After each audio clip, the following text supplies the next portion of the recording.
So that's really where I think we wanted to update from sort of a central office perspective before we get to the FSS ADM. Any questions on that before I throw the mic over to Alexis for the discussion of the where we are in the ADM? Okie doke. Alexis. All right. Thanks, Roger. First of all, I'm very excited to meet people in person. I see all of you as little boxes on my computer screen for the last 2 years, so I'm really pumped to meet you all in person. Thank you so much. So for those of you who don't know me, Roger, just let me know that you might not know who I am. So my name is Alexis Harrington. I am the Associate Commissioner for Program Implementation and Service Access. So just a few updates for you on the FSS Family Reimbursement ADM. So just a quick update on the application for family reimbursement, the respite verification form, and the family satisfaction survey. So all 3 of those attachments to the ADM have been translated into the top 12 languages in New York State. After doing some additional analysis, we recognized that there were 2 additional languages that people speak that are not captured in the top 12. So we will be translating to 2 extra languages, Vietnamese and Hebrew. I understand Vietnamese is done. We just need to get that posted, and Hebrew is still in the works. So we'll let everybody know when all 14 of those are posted on our website. I'm gonna just keep going into, okay, thank you. A couple other updates about the ADM. So we did realize that having that extra step to try to establish consistency. So if there are things that aren't specifically called out in the ADM, that layer of review at central office is resulting in some denials of issues, and the providers are unsure of how to kind of move forward with dispute resolution. So we have actually been working with Counsel to resolve that issue. We are coming up with a letter template that will explain what that process is, so that folks in the field can actually dispute that decision that is made at central office instead of kind of going to the provider. So we are going to clarify that very soon. Another area is related to the justification. So I think, as you know, we've been live with this ADM for 4 whole months at this point. We are learning a whole lot based on the items and services that are submitted for our review. So we are continuously working to strengthen what that justification can look like and work with the regional offices on kind of messaging that to the provider so that they're able to support families on what has been missing. Just a few examples of areas that really need to be strengthened is whether the items are one-time or ongoing. If items are ongoing, we do need to know what the frequency is for that. There also is a missing confirmation that the individual does live with their family or caregiver, which is very critical. There are some items that we have seen for people that aren't actually living with their family. We do also need that clarification that somebody is in Medicaid or not, so we can just make sure that all of those existing resources are explored while we kind of utilize this as the last resort. And it's such a limited state resource. We really are trying to just make sure that it really is that last utilization. The clinical justification is something that we're trying to get strengthened and working as those cases evolve. We're sharing additional information with providers as to how that can be strengthened and clarified.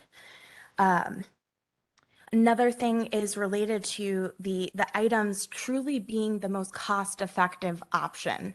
So making sure that there has been exploration of other areas instead of kind of jumping to the name brand item that's being requested.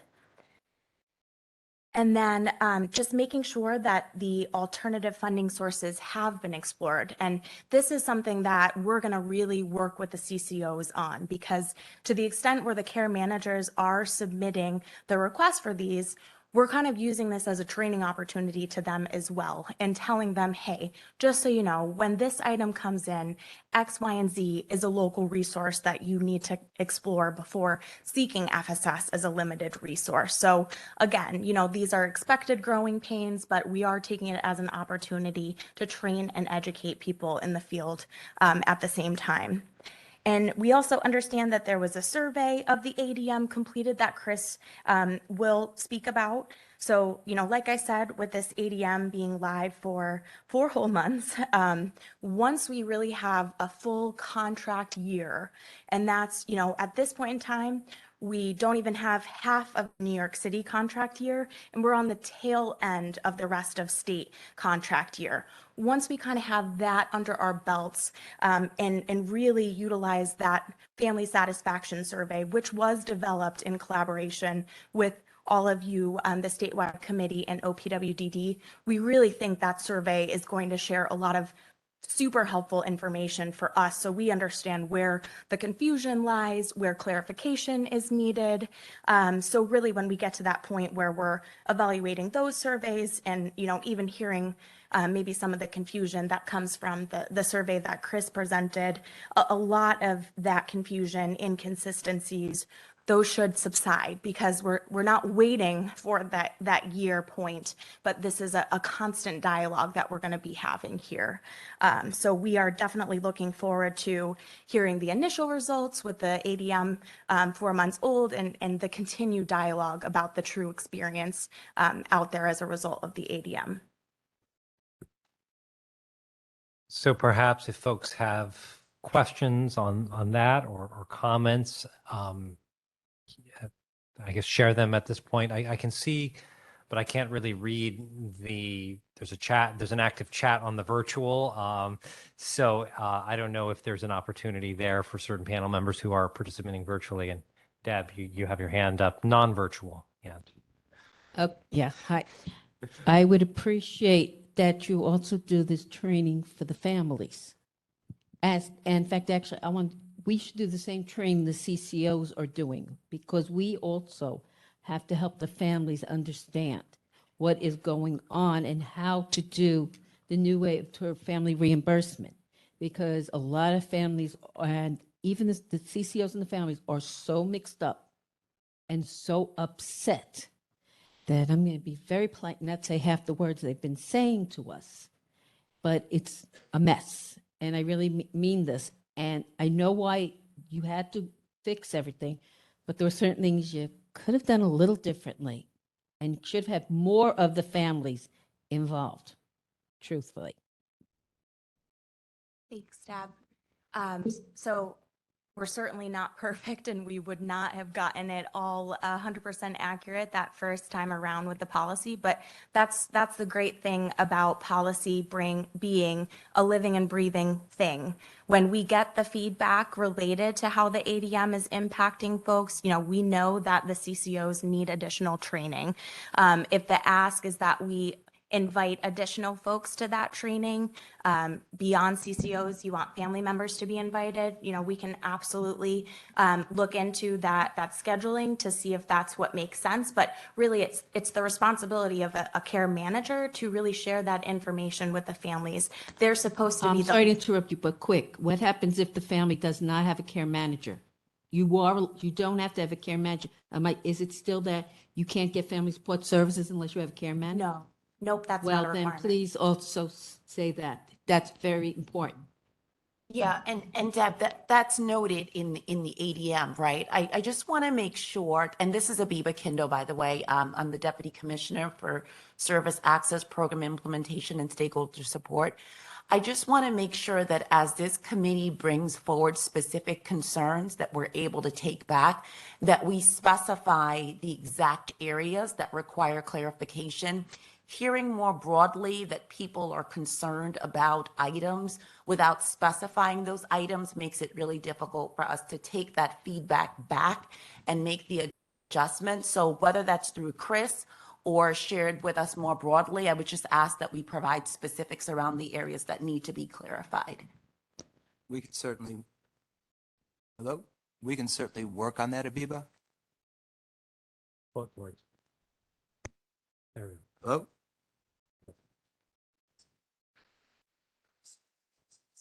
Thank you. We can certainly work on that. There we go. So are there any other, yes, hi. When we had talked about Chris's survey, we all had an opportunity to talk to him, and there are many concerns, some specific. I don't know if we want to share them now or after Chris's presentation. I'm happy to Maybe we should hear. do and Chris's then- presentation and then circle back. I just want to recognize if there, Josie, can you see whether there's anybody in the virtual world who's a member of the FSS committee? That has a raised hand or a comment to give. I'm just trying to make sure that we allow for the virtual participation as well for those who are in that category. Thank you very much. And for members of the public, we will get to you, but we're going to try to get through some of this first. And Gail, you had your actual hand up. Thank you. Question for you. Well, and you started to mention it, and I don't know if I just didn't pick up. When this was originally rolled out, one of the things that was mentioned was building upon that list. And I know you said you guys are working on that. Any ETA on when that maybe a first version of that expanded list might be able to be released, because it will help save time and resources for both families, care managers, and service providers? Yeah, so I don't have an ETA, but what I can tell you is that we can aim for our next meeting to at least have a preliminary list. And even if it's not, formally thrown into the ADM, I still think, to your point, it would be a great, beginning conversation so that you have that. So no specific ETA, but we'll have a resource. Yeah. Awesome. Thank you so much. Yep. So, Chris, maybe we take the suggestion and we'll take a moment to swap out slide decks, which will be the results of the survey work that the committee did around the ADM. And Chris, if you want to intro it while we manage the technological aspects of swapping the two slide decks. Absolutely. Thank you so much, Roger. First of all, I want to start out by thanking the survey participants. I know that everybody is juggling multiple items and time is very precious for everyone. So I just want to thank the participants for taking the time and the consideration to complete the survey for us. So I'm just going to run down a little bit of the background to the survey, and then we can take a run through the data and maybe some of the context that's been provided along with that, okay? So we all know that nonprofit providers are the critical stakeholders in the FSS system. They provide most of the services that FSS provides. The family reimbursement program providers are supported by committee, and the committee to help them go through the reimbursements approval process. Those committees are made up of folks with OPWDD eligibility, also their family members and advocates as well. With this in mind, we emailed 71 individuals who we identified as family reimbursement program coordinators or family reimbursement agency contacts. Each of these individuals was asked to complete an anonymous survey and also to share that survey with their committees so that they could also participate in that effort. There was an optional opportunity to share comments. The participation was voluntary and uncompensated, and the survey was available from September 6th through September 16th, okay? Within the survey, the participants were asked first to self-identify as either a family reimbursement coordinator or agency contact or a family reimbursement committee member or neither. Those who identified as neither were not allowed through the survey. Those who were shown a number of questions that asked on a continuum of greatly enhance FSS's ability to greatly reduce FSS's ability to meet a number of goals. These goals were either stated in the ADM, the statutory goals that were discussed with the committee and OPW, and also a goal about lead times for reimbursements, which was one of the items that during the initial release of the ADM came up as with the providers' concerns. They were very concerned about lead time and turnaround time for reimbursements. We should absolutely discuss the limitations of this survey. It's very important to understand that, as with any study that's done. The survey launched only 2 months after the ADM was implemented. And although survey participants are people who are dealing with this every day on the front lines with the families and with OPWDD, assumed to be amongst the most knowledgeable stakeholders outside of OPWDD, we have to understand that any retest may have differing results based on the additional time to assess the ADM's impacts. The survey was anonymous, okay? And while anonymous surveys tend to generate, more honest responses, there's a possibility that, people went through and did 2 or 3 or 4 surveys. Doing so will skew the results.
Not anymore.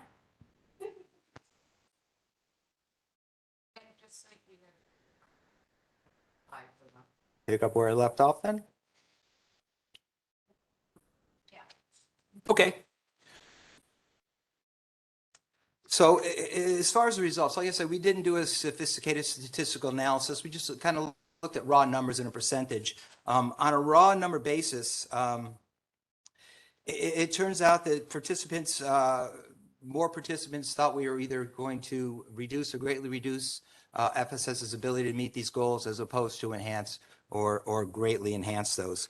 Those results seemed really to be supported by the comments that were sent along with those, some of which were shared in the written report that's been shared with OPW last Thursday. So yeah, if we want to just take a run through the data really quick. So we ended up with 94 participants. 50 of them were family reimbursement coordinators or agency contacts, and 44 of them were committee members. Okay, hit it.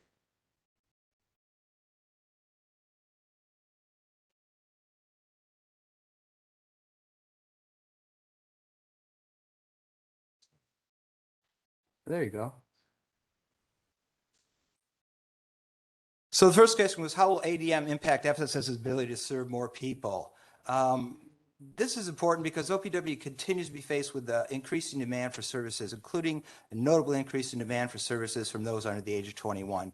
Leveraging FSS's historic, flexible, agile, and unique approach to strengthening families may help to mitigate some of this challenge. Notably, the ADM establishes an eligibility criterion that takes families who are supporting an OPWDD qualified loved one when that person does not, quote, reside with one or more non-paid family members. There was concern expressed by the committee that this may have the effect of taking family reimbursement away from some of our community's most challenged families while reducing the number of families overall. You can see that respondents by a margin of almost 7-1 or more than 7-1 believe that the current situation with the ADM is reducing rather than enhancing that goal, our ability to meet that goal. The next goal that we talked about was how will the ADM impact FSS's ability to improve consistency within the program. There we go. And this is one of the goals that I know OPW was working very hard on to achieve. And you can see by the numbers that I mean, while there's a few more in the reduced category, it's pretty much a neck and neck. And I think on a statistical basis, probably about the same, okay? One thing I think to think about here is that it makes sense when we're talking about the consistency to look at it in a couple of different ways, you know, from a process standpoint, a service delivery standpoint, and maybe from an outcome standpoint as well. And of course, achieving consistency of process is really foundational to establishing, you know, efficiencies and also the ability to develop those data sets that, you know, in the future will become useful as we drive future decision making. We all know it's a very diverse state and very differing program availability across regions and even within regions. So it's hard to imagine how OPWDD might be able to have consistent service programs in each of these regions, okay? So that's certainly something to keep in mind. And when you have that in mind, thought of leveraging the flexibility that was historically inherent in the Family Reimbursement Program, you know, is something that we should consider in an effort to achieve consistency and outcomes. Oh, you got it. Thank you. The next question, how will ADM impact FSS's ability to maintain and reduce wait times to receive family reimbursement? The data, you know, obviously it's 2 months in, there are a lot of issues to work out. It's important maybe to give it a little more time, but as things are going right now, by a margin of 12 to 1, the respondents felt that we were going to reduce rather than enhance our ability to meet this goal. Why is this important? I mean, current economic conditions, including inflation, are making it really hard for families to make ends meet. Improving the time required to process, approve, and disperse reimbursements certainly adds to that challenge. So anything that we can do to try to improve lead time and turnaround time is going to relieve burden on families, and I think relieve more burden on the system at the same time. I'm sorry to interrupt, Chris. I can see there's a number of things happening in the chat room. We're trying to get through the formal presentation to be able then to give people an opportunity to comment. I just want folks to know that we are seeing the chat, but we're trying to give an opportunity for folks to make the presentations. So you will be heard, just not right at this second. Thank you. Yep. So the next question was, how will the ADM impact FSS's ability to provide services in a way that is more equitable? And this is something we talked about as well. It's fairly close on a margin of 1.5 to 1. Respondents feel that the current state of the ADM is reducing rather than enhancing our ability to meet that goal. This is one of the things that was important to me when we were talking about the ADM before its implementation. There's such a diversity in the regions as programs that are available. So it's hard to just have maybe a single cap or what have you, to be able to have some flexibility in regions where, you know, there's less program availability. It makes sense to me that we would have maybe a greater opportunity for family reimbursement. In areas where there's a lot of program availability, there's maybe less need for family reimbursement. So there's some considerations, I think, that are in need of further discussion on that. Next. The next question was, how will the ADM impact FSS's ability to allocate our limited funding to the families most in need? And the data that we have shows a 2-to-1 margin of participants feeling that the current state of the ADM will reduce rather than enhance our ability to meet those goals. I think most important point here is that there's some concern that the ADM doesn't establish a data-driven approach to the problem. And this creates potential for some of New York's most challenged families to fall through the cracks. Next, Roger. So yeah, the next question was, how will the ADM impact FSS's ability to provide goods and services to meet the goal of providing a quality of life comparable to the extent practicable to that of a similarly situated family without a family member having a developmental disability? These are the statutory goals that came along with the establishment of FSS. It in my mind seems aspirational, but at the same time, some effort towards those goals I think will be very important. I'll just say here that, many family caregivers face profound and ongoing physical, psychological, and financial stressors that far exceed those experienced by similarly situated families without a family member having a developmental disability. And throughout the comments, you'll see that there is a lot of concern about the list of goods and services which in the past were, but no longer are reimbursable under family reimbursement. Next one, Roger. How will the ADM impact FSS's ability to provide goods and services to meet the goal of maintaining family unity? You can see by a margin of 4-1, the current state of the ADM, the participants felt that it is reducing rather than enhancing our ability to meet that goal. Supporting the whole family, it just enhances family caregivers' ability to continue to support their developmentally disabled loved one at home. I mean, and as we know, there's an intimate relationship between families' ongoing ability to provide this support and the demand for much higher cost, more restrictive residential placements. By maintaining family unity, it can play a critical role in reducing the ongoing unmet demand for those residential alternatives. So one of the approaches to try to solve that crises of housing and that crises of DSP availability is to leverage family support, make families stronger so that they can maintain their loved ones at home longer and decrease demand as opposed to trying to attack it from a need more money, need to reduce costs perspective. Next one, Roger. Yes, how will the ADM impact FSS's ability to provide goods and services to meet the goal of preventing premature and inappropriate out-of-home placement? Respondents came back with a ratio of about 3-1, that the current state of the ADM is reducing rather than enhancing our ability to meet that goal. Premature and inappropriate out-of-home placements really increase the burden on a network of high-cost, more restrictive residential alternatives that is already in crisis.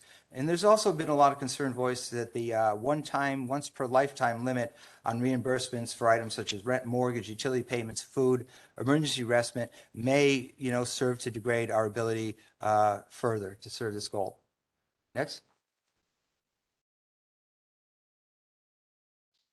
How will the ADM impact FSS's ability to provide goods and services to meet the goal of reuniting families? By a margin of about 4-1 again, respondents felt that the current state of the ADM was reducing rather than enhancing our ability to meet that goal.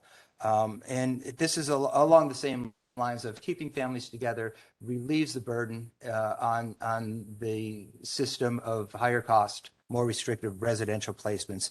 And I mean, successful family driven reunification supports both the family and the systems that they rely on for their ongoing success.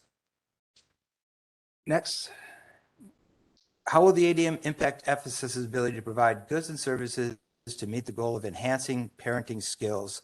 By a margin of 4-1, the respondents felt that the current state of the ADM is reducing rather than enhancing this goal. And higher levels of no impact and no opinion in this goal as well. FSS does have a unique ability to serve the whole family, which is something that came out of the last study we did with the gap analysis report. And it makes sense at some point to start trying to have a conversation of what can we do with family reimbursement to try to enhance parenting skills with a more educated, more equipped parent that's going to lead to their ability to maintain that loved one at home longer. And finally, how will the ADM impact FSS's ability to provide goods and services to meet the goal of maximizing the potential of a family member with a developmental disability? So on a margin of about 3-1, participants felt that the current state of the ADM is reducing rather than enhancing our ability to work towards that goal.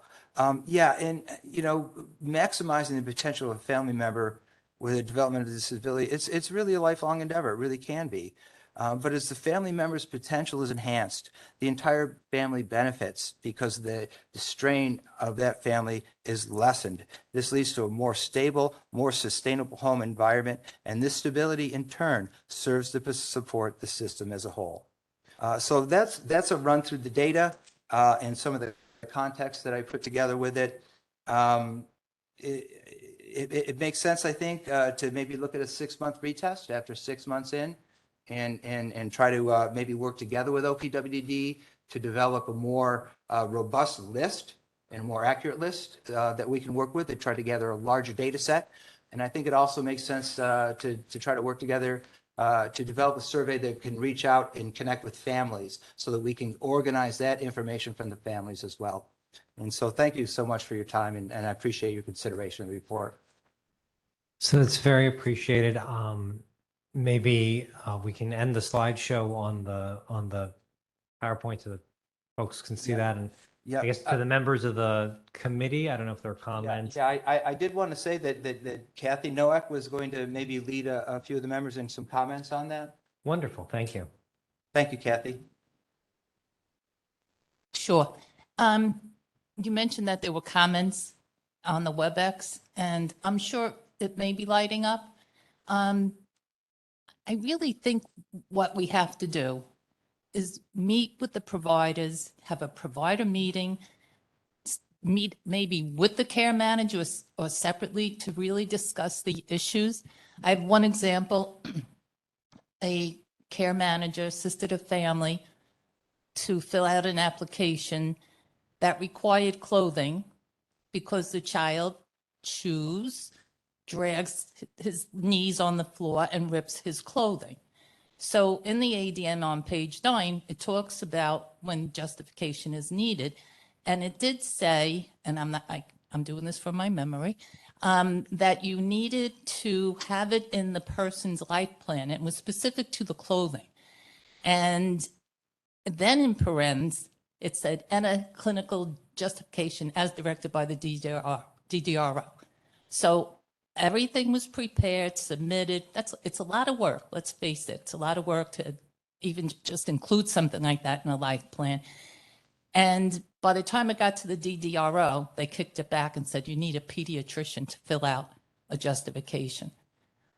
I mean, now the parent has to go to the pediatrician, get a note that's going to say he chews on his clothes, and then that's okay. The parent has to pay for the pediatrician. It's more time. And in my area, we just finished our 5-year contract reviews. And each of the providers who had a significant amount, there was one who has a very small amount, and she kept saying, I'll be okay. I'll get through the year.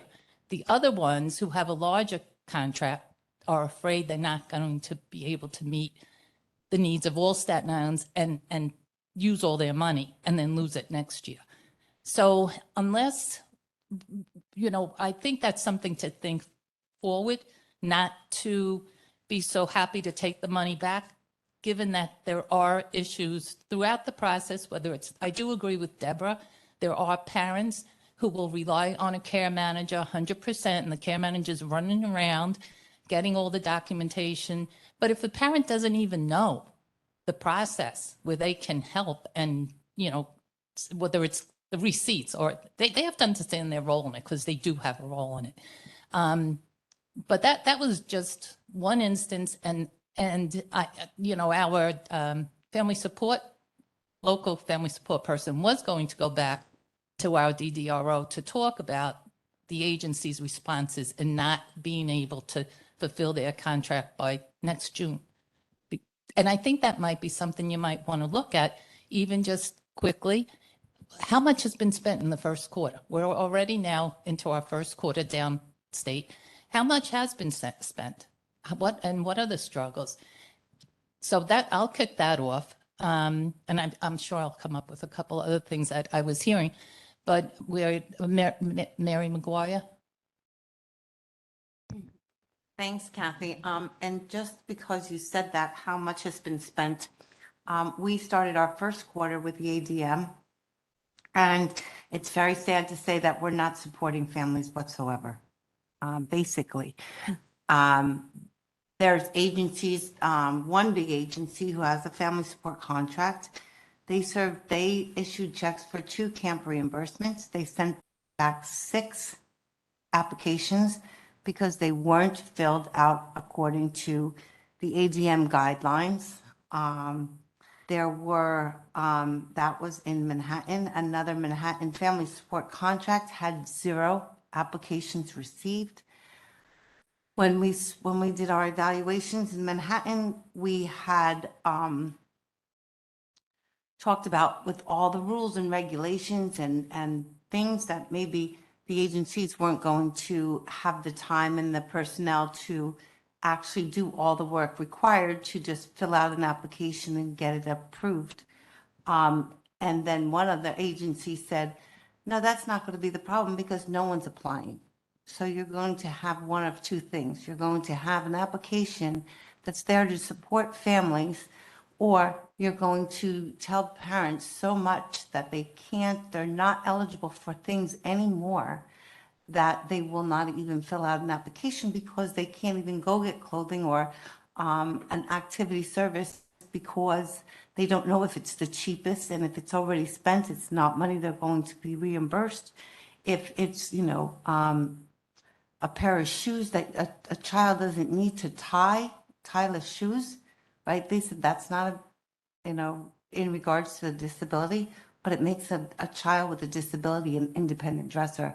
And in my eyes, as a family member, that's definitely something that's with the disability.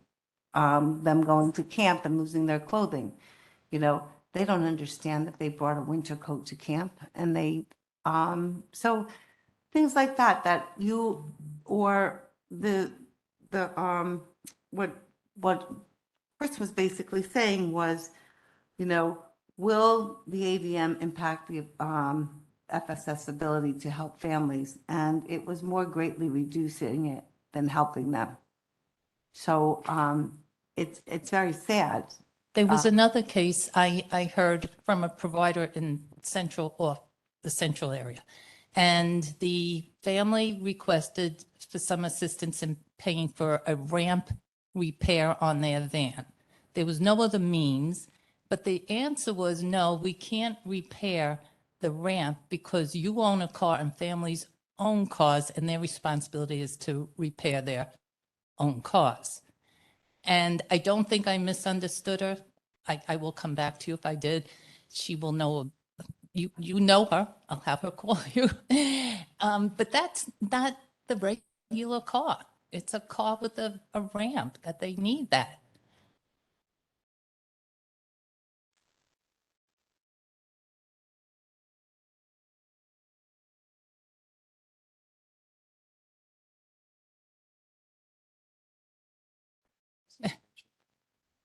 Will work. Okay. All right. Sorry. Thank you so much for that initial feedback. I think what I would really encourage folks to do is, first of all, take a look at the family satisfaction survey that was already created. If you feel that some of this information you're sharing with us could not be captured by that survey, and if this survey has not been utilized in the field, we need to get that right. We did create that at this table in a collaborative conversation. So if we need to go back to the drawing board on that and make sure that we are getting that right and getting the information that we need, let's do that. And that is posted on our website. It is an attachment with the ADM. So I would probably just pin that for a next step if we can talk about that in December and bring forward the modifications that you think we need to that survey. Let's talk about that. And then how about now? Better? Okay. Gosh, I love technology. And then the other thing I wanted to just clarify, that point of distinction that you talk about related to not getting applications, we need to have more than anecdotal information about that. Is the application itself difficult to complete? Because if families are not submitting an application, there's only so much we can do with that information. So again, if that is something that we need to somehow lump into this survey and survey folks who may have accessed this in the past and are choosing not to access it now, like, we need to understand why. And it has to be beyond anecdotal. We have to have the concrete information so that we can make that meaningful change. So I would just kind of ask if you can bring that to the next meeting. I want to understand what that difference is. I get that you're having the conversations with the agencies, but I would really like to understand why versus like the anecdotal as to why they're not submitting an application. There has to be more to the story there. Is there any way that, I know in the past for different initiatives, there's been a inbox or some kind of box that the agencies can just go directly and you could have someone occasionally monitor it instead of wait till the next meeting? Or maybe there's a better way and we don't have to decide that today? Yeah. Oops.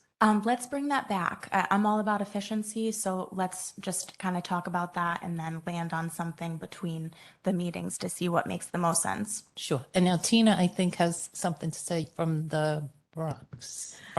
There was one thing I wanted to bring up also is that I spoke to some of the care managers and they said they haven't been trained at all anyway into this. And also that I spoke to some of the agencies and the agency says that's the problem because the care managers are not filling out the paperwork correctly. So they're having to send it back numerous times to order to get the justifications and everything done also. Thank you so much. That is extremely, extremely helpful. And as you can probably imagine, we have trained them. We have recorded training. So what we will do is revisit that training that has been conducted, understand how that can be enhanced for the care managers so that they do feel supported in submitting that application. I absolutely do not ever want to hear that as the reason why an application is not submitted. So thank you so much for bringing that to our attention. What Tina said is the thing in the Bronx, in Brooklyn. Same thing. I think It's the there's, same issue in Brooklyn. There are some there are some CCOs that, people that have told me yes. Because in New York City, we do have what's called the DD councils. And I co-chair the family and provider information. And let me tell you, all the providers have been crying and yelling, saying to me, we can't do this. We can't fill this out. We don't know what to do anymore. And I understand what you say about the trainings. We have shared your information, but it's hard. I think a lot of us are seeing and hearing similar things across the state. As far as the application itself, I do think there's a few very simple things that can be done to make it a little more user-friendly. One of the most common things that I'm hearing is missed is just the location of the request amount itself. And families are trying to fill it out independently, those that don't have care managers. We're seeing and hearing about service providers going the extra mile and really trying to spend time with families to get it right. And I think that the multiple levels of approval, which is new, it is definitely one of the deterrents. Families are hearing things are taking a really long time. I know a lot of service providers were trying to share the message. This is new. It's going to take time in the beginning. It will get better. And so I think the quicker we can get to that, it's getting better spot will be better for everybody. But I do think there are some little things on the application that can be done to make it a much better experience. And it looks like there's a few little things that might be missing in that service providers are responsible for getting for families that might also be part of that gap with the justification and the returning of applications. Thank you so much.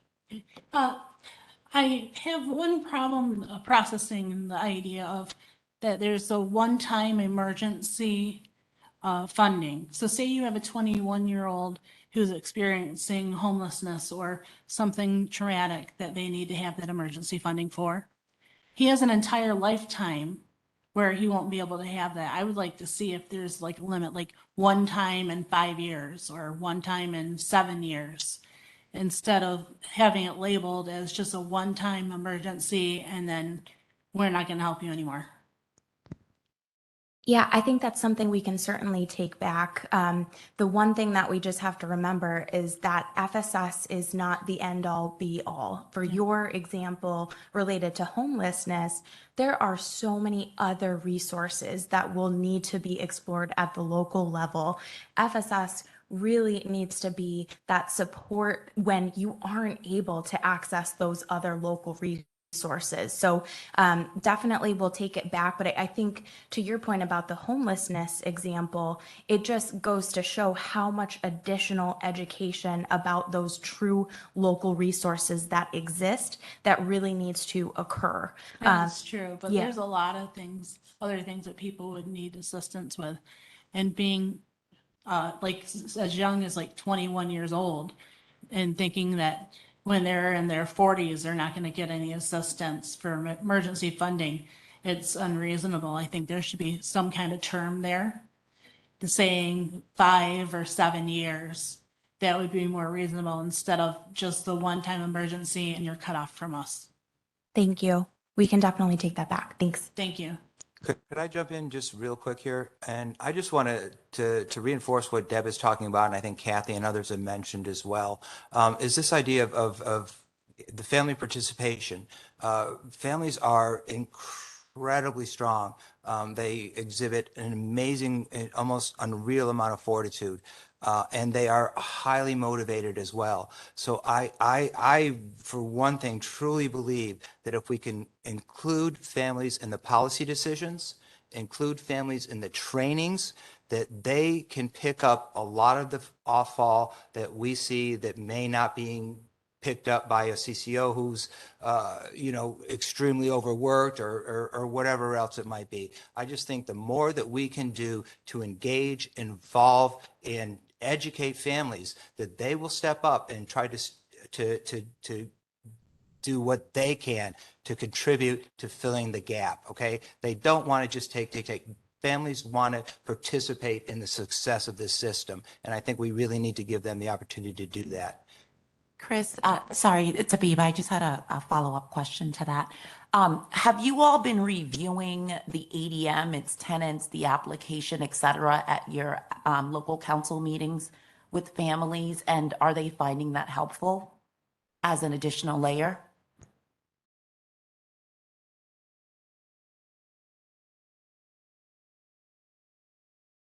Even though Brooklyn does the joint, we did try, and we've been finding it's too difficult because one, we have to do it meet virtually, and it's a lot easier for us, but also because it's a very technical piece. The previous reimbursement forms were not as technical. I'm not saying mistakes weren't made, but I'm saying I read both, and the first thing I'm also hearing from the agencies, the form is difficult to fill out and to understand. Even though you say it shouldn't be, it's not. And they have been, that's all I hear is I don't get it. I don't understand what to do. And that's a problem. And also it's scaring families who are similar to my situation. I don't have a CCO at the moment. I don't have certain things. So it's not because I don't want to, but it didn't work out. But I'm repeating what the same, I'm in this, not the only family that will say that. And I do want, and the other thing is I'll give you a great example for an emergency respite. My mother died. Oh, well, I have to do the funeral. Being in the Jewish faith, I have to sit 7 days for Shiva also. I need someone to help me care for my child. But, the child's father died 6 months before. And I have to sit Shiva again. So I'm not going to get another help for emergency reimbursement. There are times the oldest or the young or one family member is the one who's all responsible for everything. And there's more than one family member or person that either can become sick or die. And I have 2 members in my council who are suffering, who are cancer survivors, but we hope and pray they'll survive. That's an emergency, and you can't tell cancer not to reoccur. And you can't say that they can't get the help. And I'm saying it that way. It's not fair. Even though we've used every other resource, there still comes because the agencies that deal with the cancer have told me they don't understand how to deal with our children and our population. So that's another problem that no one ever looks at. And that's why we need emergencies. And we can't be held to one emergency. And did you have something?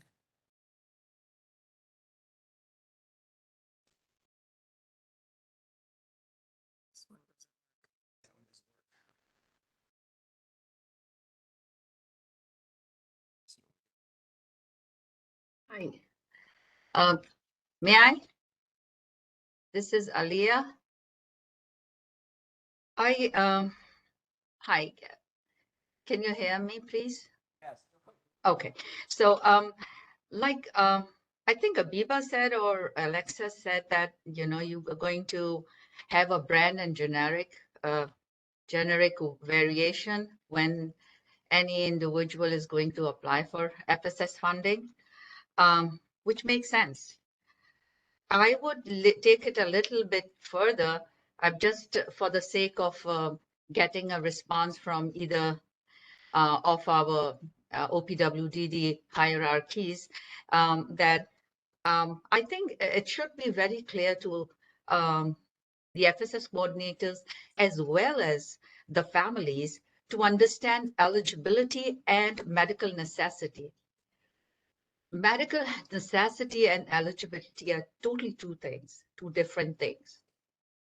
I mean, if I am special need, I'm eligible for the services, but will I get the wheelchair if I'm walking? No. That has to be documented by the doctor. Now, this part becomes difficult because it was sort of never explained by OPWDD at this level. There used to be medical necessity documentation, but not that everything would be requiring medical necessity. Say, for example, respite. And I agree with that respite should not be a one-time emergency because you don't know how the family circumstances are. If there is a single mother and she gets sick several times, it's not that she will not get the respite service. Actually, respite service is saving funds for the government, for state, at the state level, as well as the government level. Because if you are giving first of all, I'm very upset about what the daily wages of this staffing is. It's not motivating for them, but keeping that aside, we are paying this staff and they take care while through OPWDD, the government saves ER visits, saves a lot of money because I've been through it. For a small ailment, I took my son, and what happened is a nightmare. They don't want, they stretch your stay. And being in a medical profession, I know they stretch this stay. So we should not make respite like a limit thing. Yes, I understand. If you have a nonprofit agency giving you respite services, there should be a documentation that they used all the units, or they should have a documentation that there is no staffing that they can provide because so-and-so staff left the job. And then at that, and to respond that, which becomes a medical necessity. And of course, Medicaid is not going to object. That they should understand. And that's where families come in. That's where OPWDD professionals comes in. That's where non-profit providers comes in. We have to explain them because it's new for them as well. So if there is no hours, then that family should be allowed to dip in to the FSS reimbursement for their respites. That's what I think is what my belief is. I mean, maybe I'm wrong, but it makes sense because it's the savings is from OPWDD. And let me tell you that if families suffer, families have complaints, who looks bad? OPWDD looks bad, not us. We are trying our level best at every platform to bring the best for our family members, for our loved ones. So the process should be easy, family members friendly, because everyone is not PhD. I'm just very rough in saying that because we have to realize that not everyone will know medical necessity and eligibility. And that's a very good point which was brought up because If you just go with eligibility, families think that they should be allowed everything, the clothing, the bedding, everything, but it's not like that. You have to show medical necessity, get a prescription from the doctor. But in the same way, I would request our OPWDD officials to make a simple, like a application, very simple one, like you have with HEAP, you have with affordability connectivity. You have nothing to do except to give a check mark. So if there is a medical necessity that the chair broke, or there is a medical necessity that the child cannot travel because the ramp is broken for the van and it needs a repair, there should be kind of a medical justification, which is called medical necessity in medical terms, and should be easy for the families. Thank you so much. Thank you for the time. Aaliyah, thank you. This is Abiba Kindo. So I just wanted to say more broadly, what I'm hearing is a clear need for additional training at multiple levels. Just listening to some of the comments in the room, without going through each and every example and clarifying, there are certainly areas where there is an absolute need to clarify what is meant. I think, Kathy, to your point about the clothing and the need for an individual to get a pediatrician, we ask for clinical justification. So somebody who has a behavior that is chewing through clothing, you would want to see that that's captured in a plan so that there are proactive and reactive strategies to address that, so that the FSS request for additional clothing is not the only step that is being used to assist that family. So clinical justification doesn't mean a pediatrician is writing a note. It means you want to see that carry through in a treatment plan. So that's just one example. So we hear you loud and clearly. We will take that back. And even though there was a training done previously, we will certainly look at additional trainings for providers, for care managers, and certainly for individuals and families. And if I could just piggyback on what Abib is saying, and just to let folks know, we do have access to the chat. We at the end of any meeting like this, we do scrape it, and for comments that are specific to a particular individual's care situation, we would certainly be taking that back and looking into the specifics.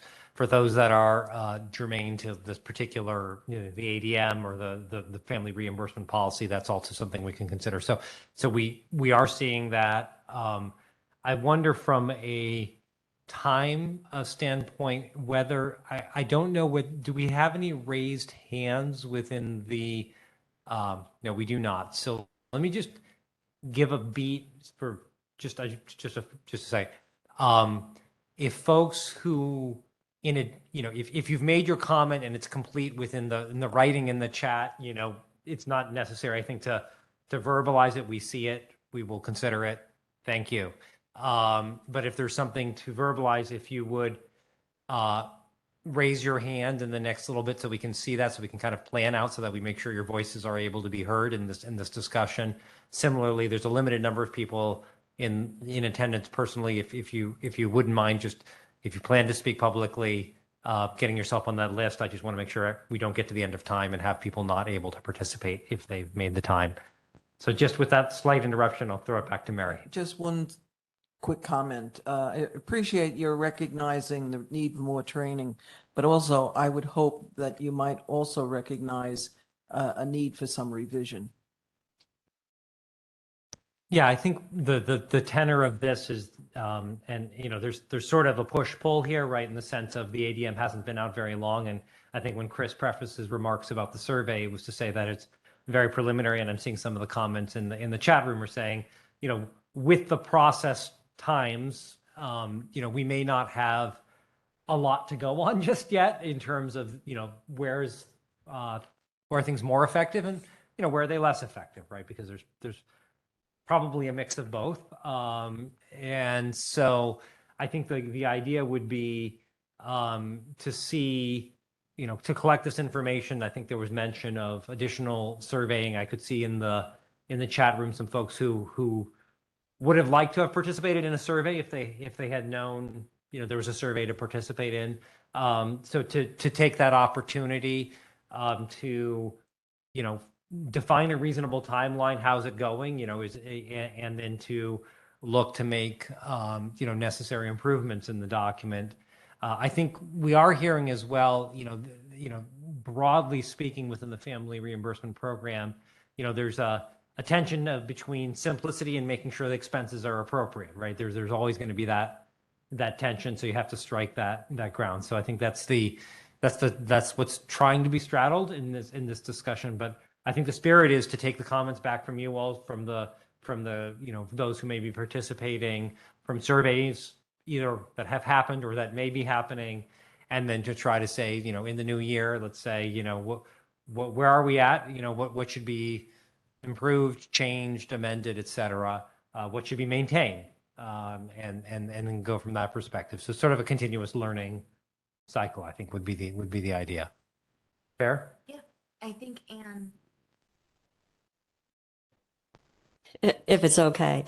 As you may know, I kind of go across systems and I see different things in different systems and I think as families don't always understand that OPWD isn't one and all, that you can't solve or provide all the services and supports that are out there. So I think that goes back to the training piece, that there are other connections and collaborations you can work with. And I was thinking about independent living centers. They have a reimbursement fund for individuals that come to them. And I get to approve some of those. So, and I see some of the things that happen. So it's educating families and care managers that there are some other choices out there.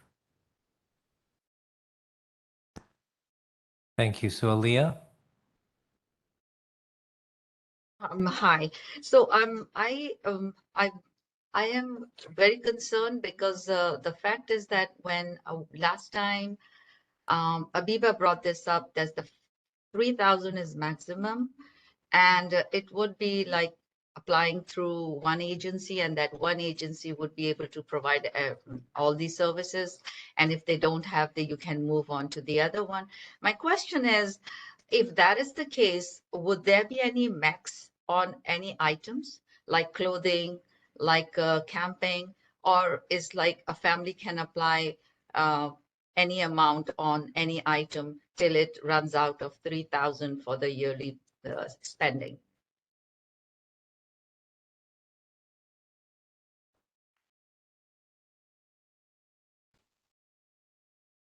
Thank you.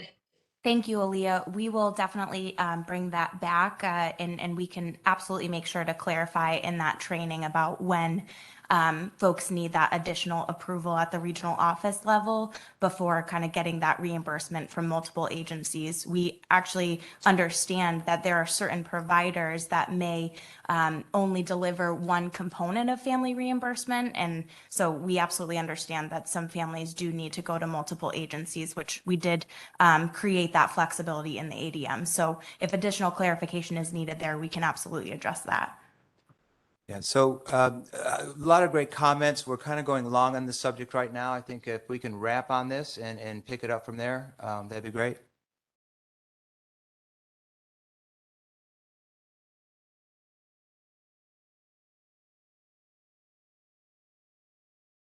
These microphones seem to have a bit of a mind of their own, or it's user error. Both are possible. So well, thank you. We are moving to the section of this discussion where we're going to talk a little bit, and I think we'll move a little quickly through this because there'll be an opportunity for the members of the committee to kind of review this in paper. One of the things the two other items we wanted to make sure to discuss at this meeting. One is really just shoring up processes to make sure that we have appropriate both bylaws, conflict of interest policies, et cetera, when we're talking about the operations of this committee as well as the local FSS committees. I would mention there was a note in the chat about somebody wanting to get involved. There are local FSS committees in every geography in the state. The members of this committee are the representatives of those local committees. So they're the chair of the local committee, and then in that capacity, they sit on the statewide committee. So for somebody who would be looking to get involved, that would be something where you could be speaking to your local regional office, wherever that person or persons are engaged. And I know the FSS committees are always looking for engagement, looking for members. I'm seeing some nods around the table. So that's the people who sit at this table are those who are representative, the people sitting at the local table. So that was just a bit of an advertisement for all the local committees who I know are always recruiting. So with that, I was going to throw the mic over to Eileen Haynes. I think is Eileen, you're going to be handling this part of it? Okay, great. And she is our general counsel. And so we'll walk through this, and we'll have, subsequent to this meeting, we'll be sending out some some draft documents for the committee's consideration. Eileen, we'll pass the mic literally over to you.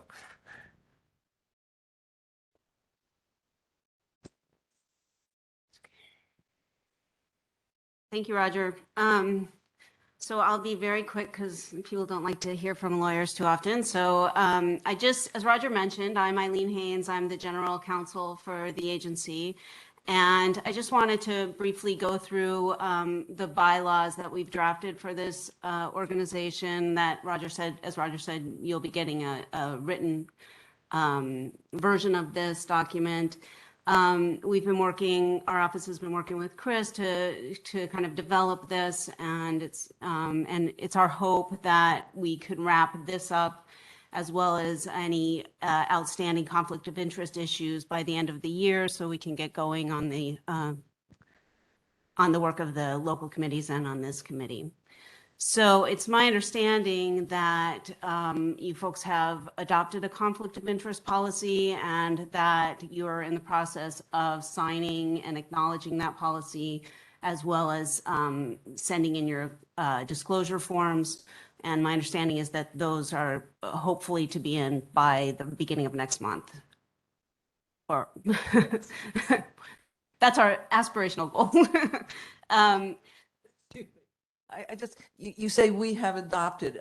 It seems to me that we're just required to do it. I mean, to say that we've adopted is somewhat fudging on a word, shall I say? Well, I'm a lawyer. So I'll forgive you, but you're right. We do require you to have a conflict of interest policy, and it's my understanding that you have all received that policy and are in the process. But isn't it your policy? I mean, it's not as if we sat back and said, oh, this is what we should do. I mean, I just like to be clearer.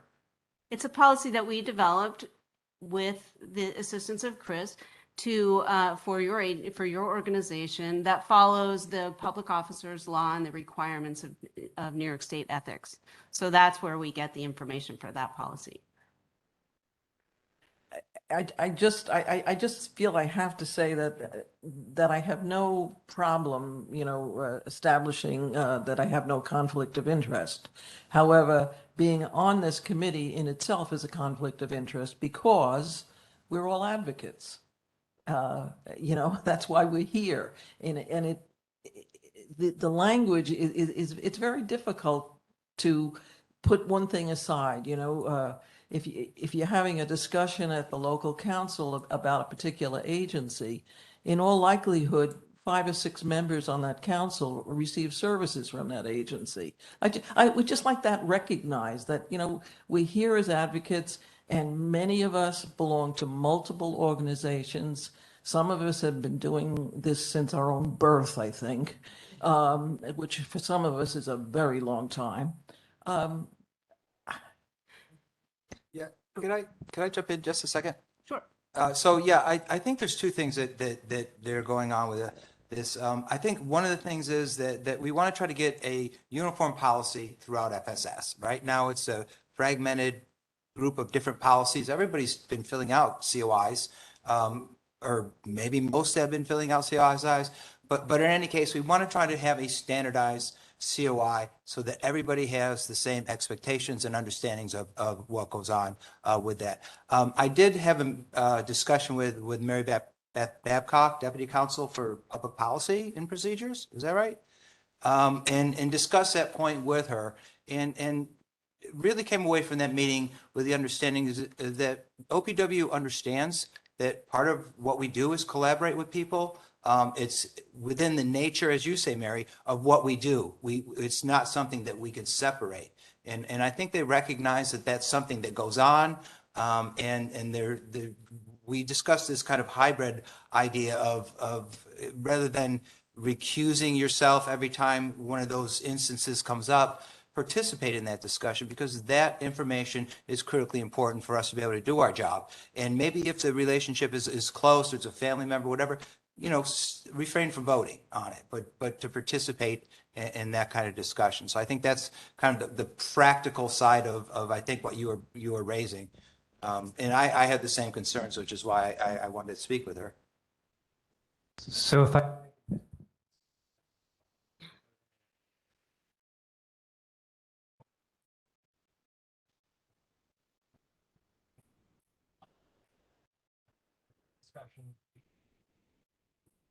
May I? I would just wanted to add on to the comments I agree with, though, that the language of the COI is very formal, is very kind of an official. It's not family friendly. And second of all, if you read from start to finish the conflict of interest, it looks like there would be providers also on the other side of the review of RFPs, which does not make sense. It's a real conflict of interest when you say that you are not employed by any agency. Of course, you are not employed, because you will not be at the executive board of local FSS councils. That's the first requirement to run for an election at a local council level, that you are not employed by any nonprofit agency funded through OPWDD. So if you are not an executive member, you will not be invited for the RFP review. So it should be made a little simple so that we can discuss with our members as well as our executive members at the board level, and make them understand what it is. Thank you. Thank you for that. And if we can just, like to get another mic. Yeah, there we go. Thank you so much. If we can move that one over. Musical mics.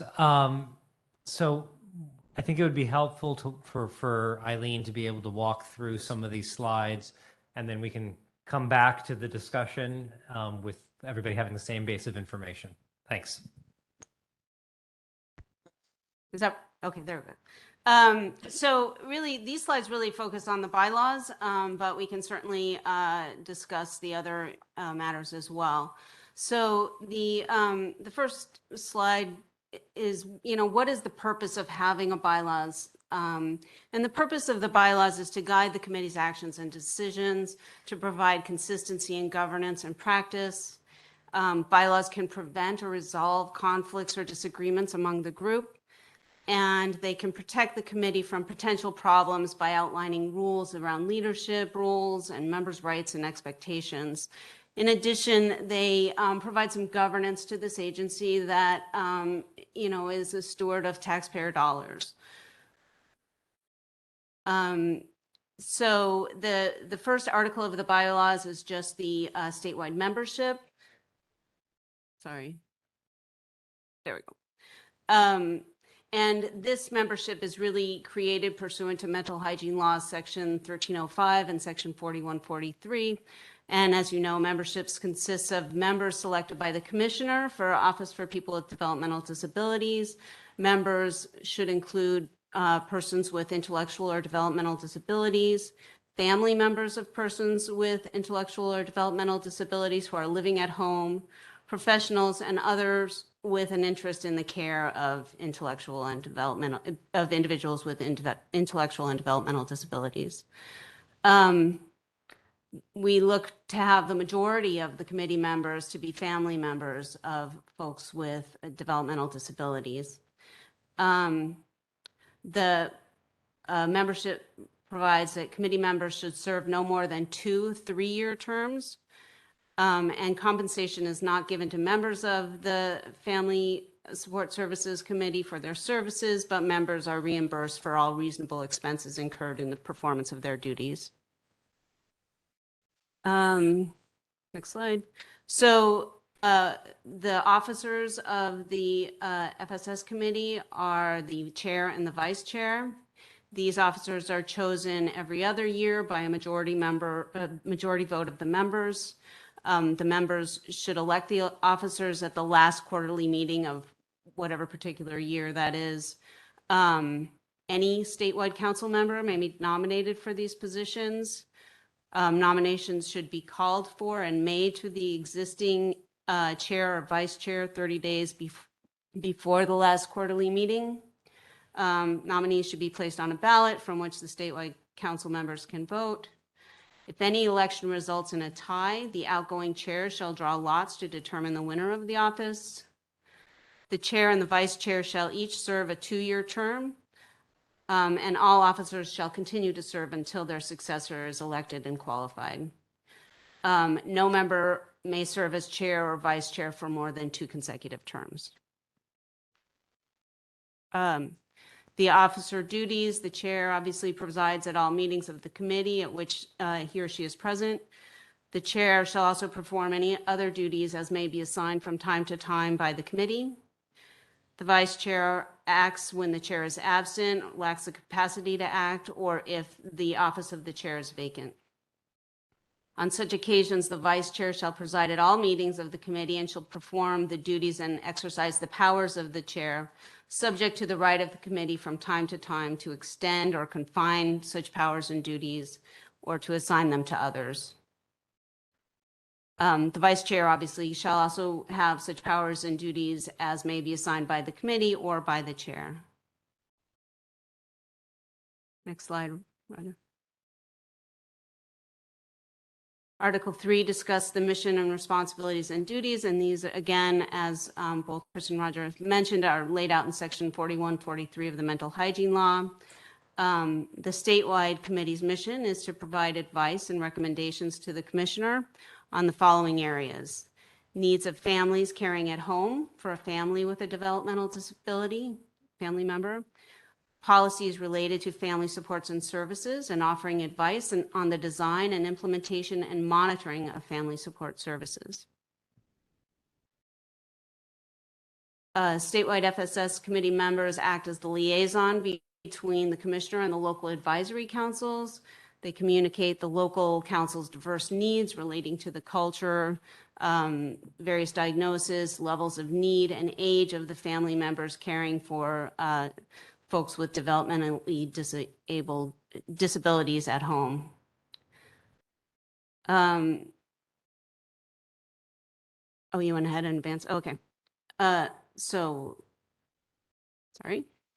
the local advisory councils, the bylaws establish that there shall be a minimum of 13 local FSS advisory councils. That's a minimum, comprised of individuals with developmental disabilities and family members. The local advisory councils assist the DDRO offices to plan, coordinate, and monitor the delivery of FSS across the state. Oh, wait.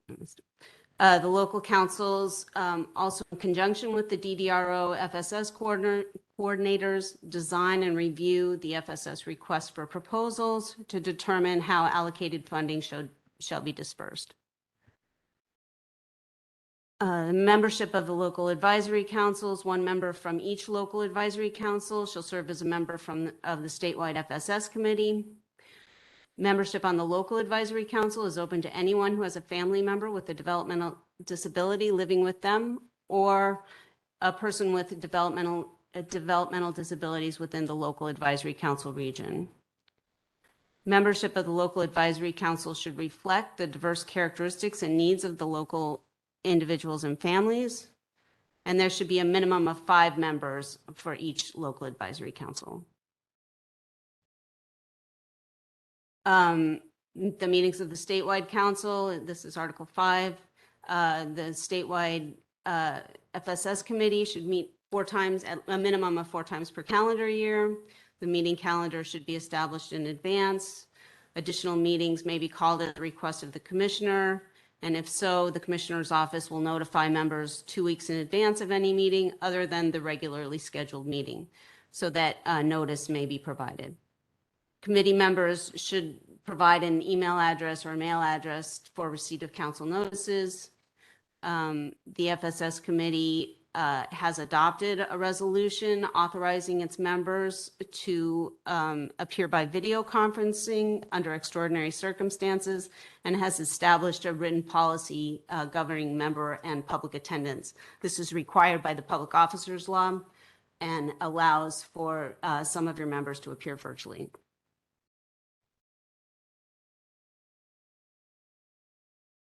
Next slide. So the bylaws also contain a code of ethics and conflict of interest. No member of either the statewide or local advisory committee should have any interest, financial or otherwise, direct or indirect, or engage in any business or transaction or professional activity, or incur the obligation of any nature which is in substantial conflict with the proper discharge of his or her duties as a council member. I'm going to give your voice a break. Just the reason I was trying to advance us into the slides is this is the actual provisions. And the important thing here is there is a public officers law application to the conduct of someone even on an uncompensated committee. And so there are 2 ways that specific questions can be resolved. One, we do have an ethics officer who works in council's office, an OPWD ethics officer. And then there's also the New York State Ethics Commission. So either one is a place where specific questions could be addressed. It's the same way a person who's a paid member of the OPWD staff who's seeking to resolve a potential conflict of interest. Maybe their spouse may work in the field, or somehow there may be a conflict that arises. That's the process. So the actual provisions, to your point, Mary, are the provisions of the law, but the application would be through that conversation. How do you balance who we are of a very nature with this concept? Well, I think there's always going to be advocacy, and we expect that, and that's the point of this committee. What we're really looking for you to do is to look and see if you have a financial motive, or if you have some sort of familial motive or conflict with whatever is in front of the committee. And if in those situations you feel that you cannot be unbiased, or if you feel that that relationship may impair your ability to vote on or discuss the matter, then you should recuse yourself. Then that's a conflict.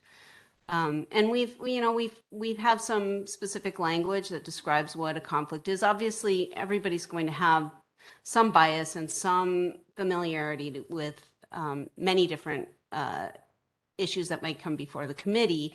It's really when it becomes, when it's specific within the statute, and when you don't feel that you can set that aside, and it would affect your judgment or decision. And Eileen, correct me if I'm wrong, but we will and can make available kind of training, because it becomes an analysis. The point is that the person who serves on a committee or who works for OPWD has these obligations, these ethical obligations. And so it's about how to understand that, at one level, and how to perform that analysis, and when to know, maybe I should step away from this one, because it's something where, I have a very strong personal interest in the results of this particular vote, by the nature of my affiliations, and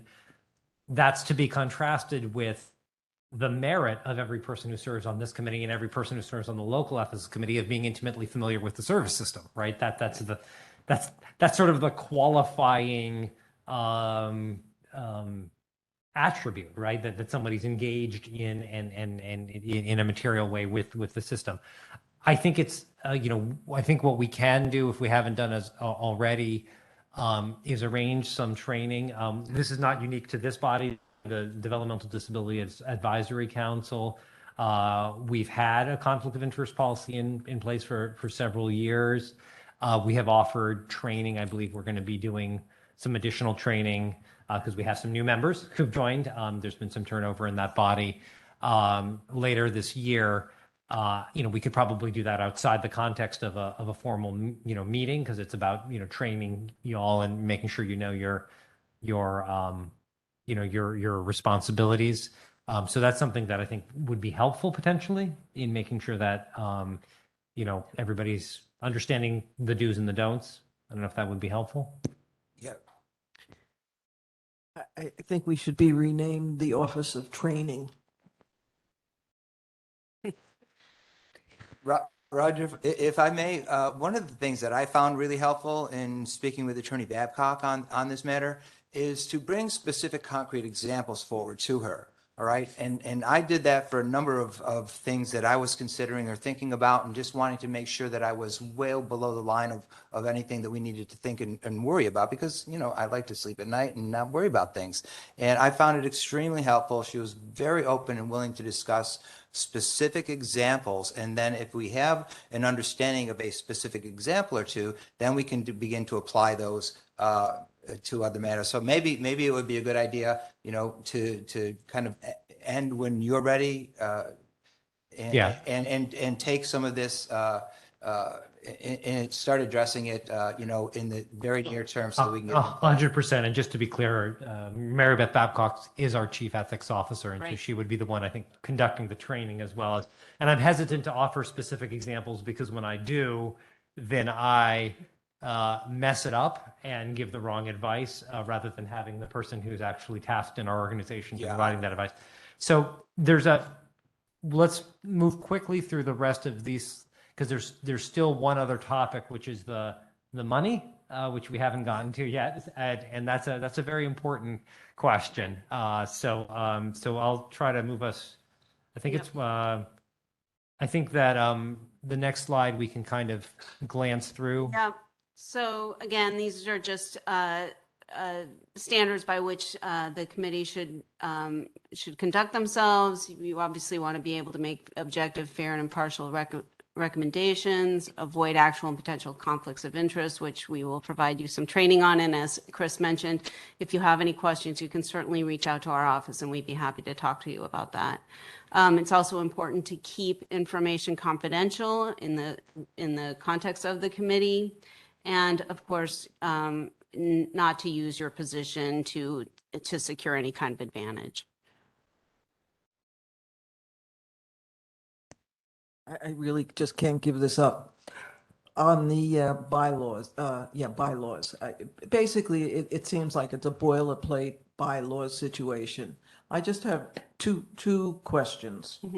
The first one was about the membership on this statewide group, that there was limited to 2, I think 3-year terms. Just one comment, and I think that there certainly is value in term limits, so that I can finally retire. But we often, those of us who are the statewide rep, we are the choice of our local council. And in many cases, there aren't too many members able or willing to become part of this larger group. I think that without allowing any exception to that in some way or form is not helpful.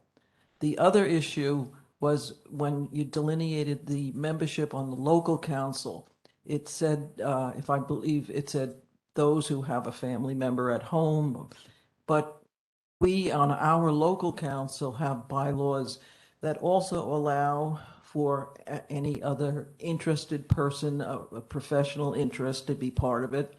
And we also allow any person who may have a deceased member who had. So I think what you read is somewhat too limiting. Okay, so let me just comment on those. I think those are both very good suggestions and comments. So this is really a working document. I mean, we would be looking to finalize it obviously by the end of the year, but if there are suggestions like that, we can certainly take those back. I think those are very good suggestions, and we can certainly adapt those. So if you have those kind of suggestions, I would just ask that you provide them to Chris, and Chris can work with our office to incorporate them. And mechanically, just, we wanted to walk through, there's some non-optional things, and then there's some, optional things.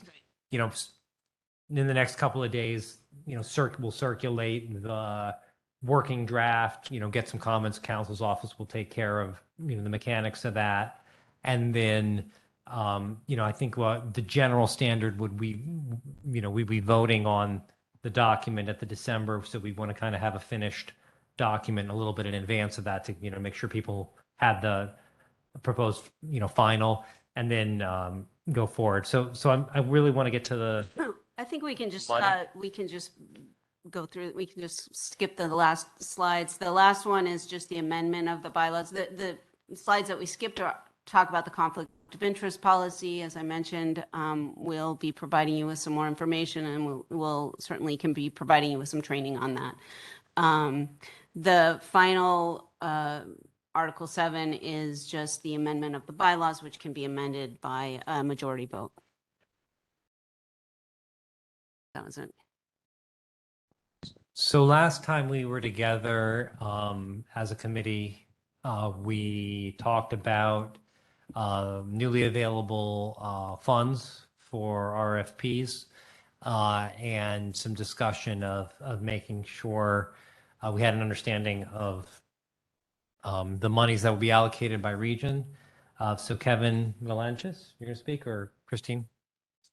Kevin Valencian, who's our deputy commissioner and in charge of all things fiscal, is here to discuss that, and he's making a move within the move.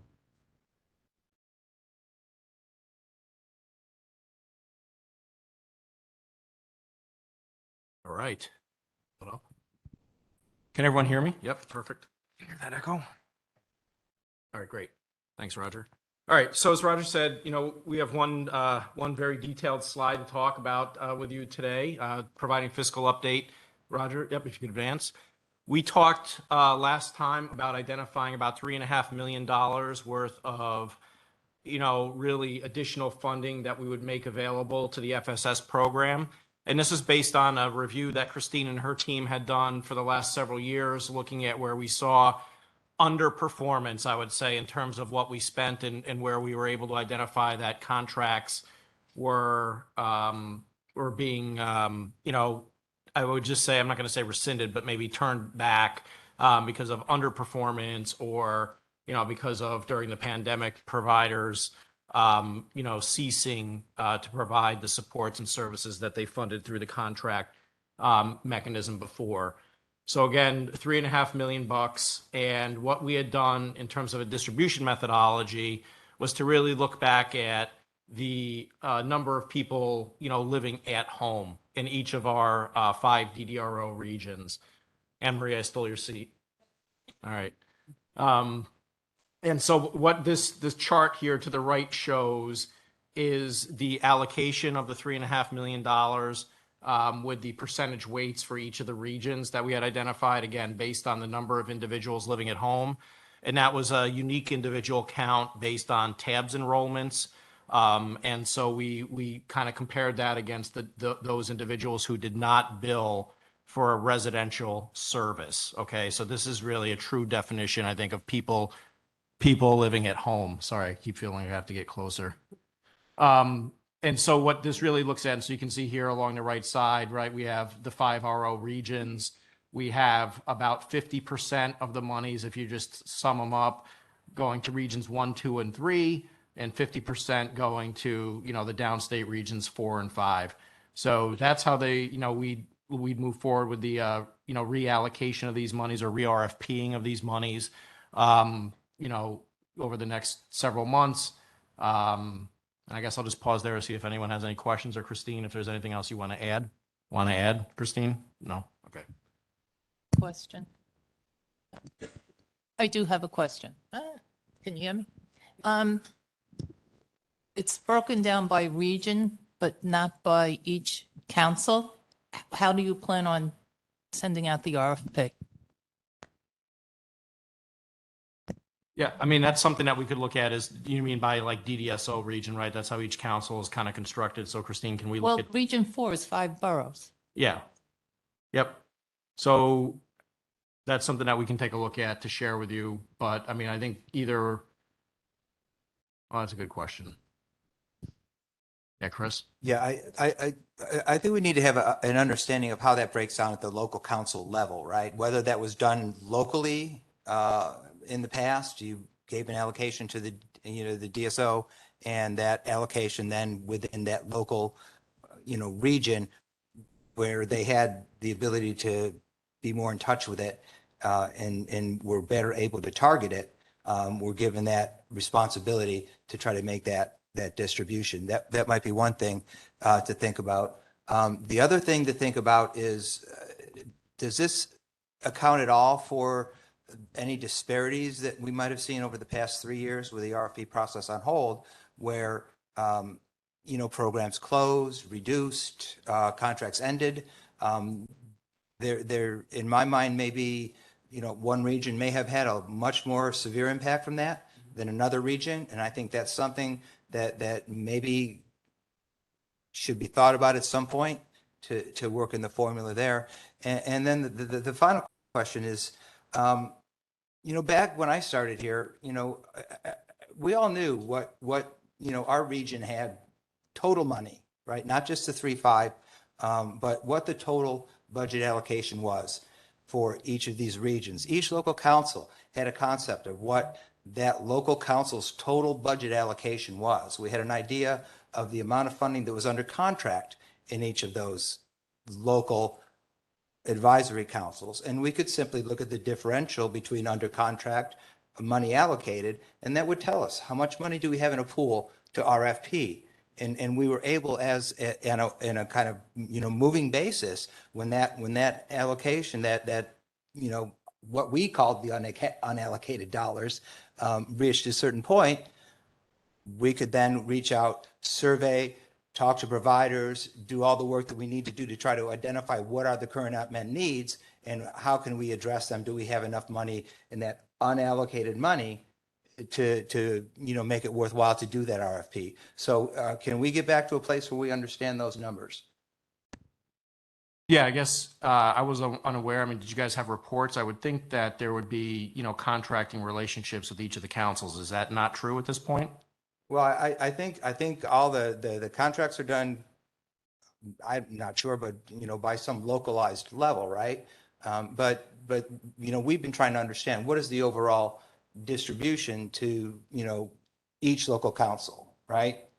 And then it's simply to take, there's a contracts person in a DRO, they know what the contracts are, subtract the contracts from what that total allocation is, and then we know what that differential for RFP is, right? Just given the roles of the councils in terms of surveying the programs, right, and understanding the program deliverables for each of the contracts that you're engaged in, I thought that you understood the totals of those specific contracts as well as the program goals and deliverables to determine whether or not a provider is meeting the expectations. Yeah, If that's not true across the board, then we need to understand that, because that's how the information related to the amounts have always been conveyed. No, there's the local councils are very deliberative about trying to understand, how that particular one little contract might be doing with respect to, what the total contact is, the utilization rates. We spend a lot of time, at least in my council and in my region, looking at what those utilizations rates, discussing what the utilization rates are, talking to each of these programs when they're below their utilization rates, trying to understand, what we can do to maybe improve those utilization rates, or what we might be do with those unutilized dollars to maybe put into another program that they might have, because those lateral movements were easy to make. And so we could then, if they had a program with 120% utilization and a program with 40% utilization, we could move some of those dollars. That I understand, and that goes on and will be going on, when we have all of that information ready. What I'm talking about is not within the contracts themselves. I'm talking about the overall amount of money that we have committed to, say, Region 1 Monroe. So maybe that's $10 million. And then we have $8 million under contract. So we have $2 million that is available to RFP because we were budgeted with that $10 million. That's separate from the cash side of it that you look at as far as the outlay based on utilization.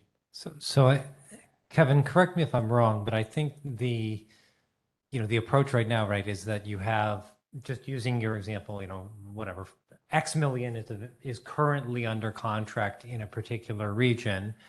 Then there's an allocation that's made, in the amounts that are shown here, and with the caveat of needing to break it down into smaller units by the local councils. You could add the two numbers and then that's what you have. So that's where I think I'm hearing some confusion. Well, that would be a base to be building right, from. and to the degree to which if we look at total contracts now, if we look at whatever we determine this allocation is, that becomes the total allocation, contract plus total. And then as programs reduce, close, or whatever, those funds, we understand what they are. They're transparent. And so when that gets to a certain point, we can RFP again. Right. I mean, the year-to-year availability of funds, as you know, can be a variable, right? Depending upon the year and the financial health. Then you would just communicate, well, yes, you had a 10 million allocation, but right now it's going to be a 9.2 or it's going to be a 10.3 because for whatever. But if we know that at the outset, then we can do a better job of planning the RFP process, understanding the process, and the amount of effort that we need to engage in order to understand those unmet needs.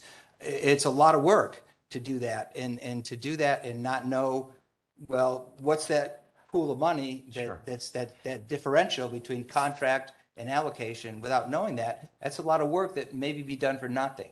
Right. So I think just in deference.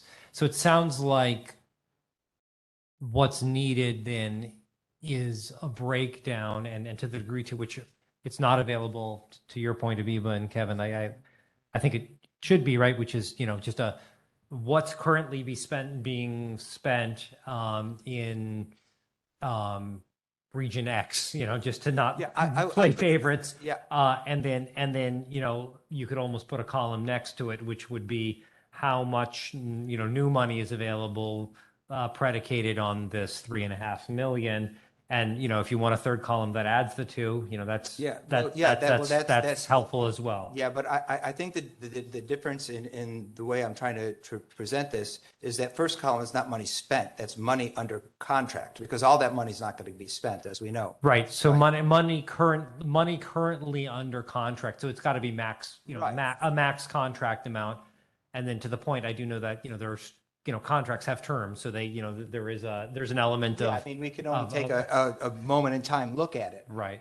So I think that I'm hopeful that information is available. I don't want to over promise and under deliver, but it seems like a kind of a reasonable way of approaching it. Kev, is that right? Yeah, we'll have to take a look. I mean, this may be a manual tally. Because Roger, I have a quick question.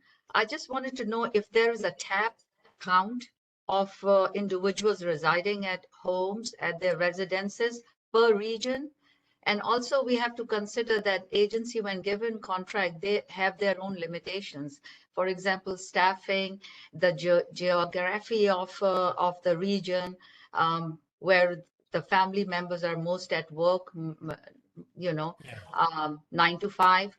All that's to be considered as well. So when we make a column that how much has been used and how much wasn't used, that will not be reasonable. That's what I Right. wanted. Yeah. And I think Chris was correct in correcting me, right? It's, from a budgeting perspective, you make an assumption, if a contract has, I'm just going to make up a number, a $500,000 value over a period of time, you have to make in your budgeting assumption that the contract value is the value. So I think that, if it underperforms from that perspective, then you can make an adjustment, but you can't enter the thing assuming that, that it's going to underperform. So I think in terms of the tabs breakdown, I mean, I think just to be clear, it's really by subtracting out, those who are in a certified, environment are subtracted out of the overall tabs total.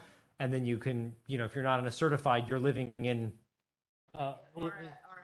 or a housing subsidy. There may be a little bit of imperfection in the data because somebody may be living independently, not benefiting from a housing subsidy, but that's probably a relatively, minor percentage. So, but I just, to the point you made earlier, Chris, in terms of making sure your data's. Slightly inflated, but probably. Yeah. It's as close as we can get given the available data. Yeah, if you look total amount under contract, that number is going to be higher than the cash budget number because you're not going to spend all that money because every program is not going to be 100% utilized. But there's not that many programs. I mean, there's a list of programs in Region 1. So no, I know there's 880 according to the 2019 studies, 151 in Region 1 when I did the gap analysis, right? But still, I mean, that data has to be sitting at a DDR. Yeah, unfortunately, data may significantly overstate what's available because I think for many years of the program, it's been sort of paper contracting. But we can do our best efforts to kind of add a column in to show currently contracted value. By region.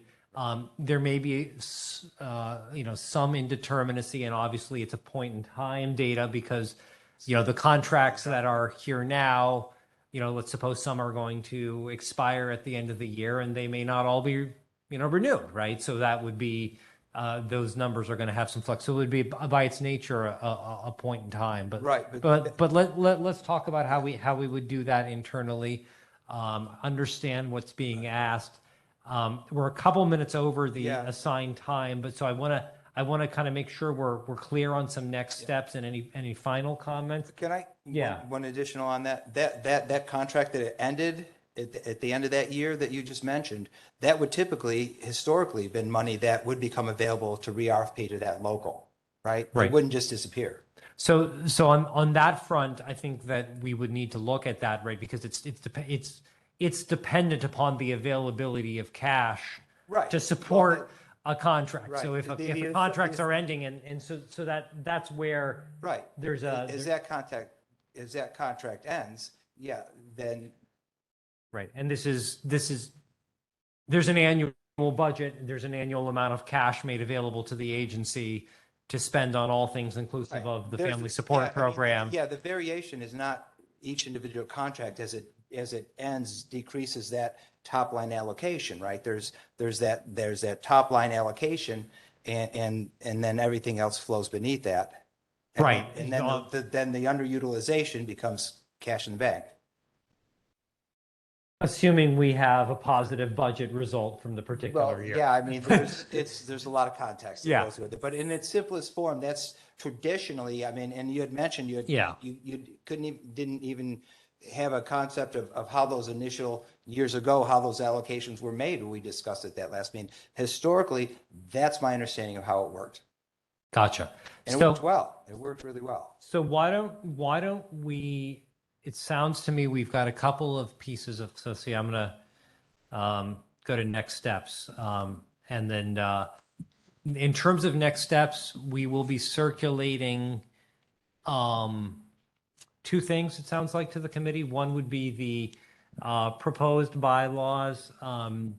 We'll do that through Counsel's office.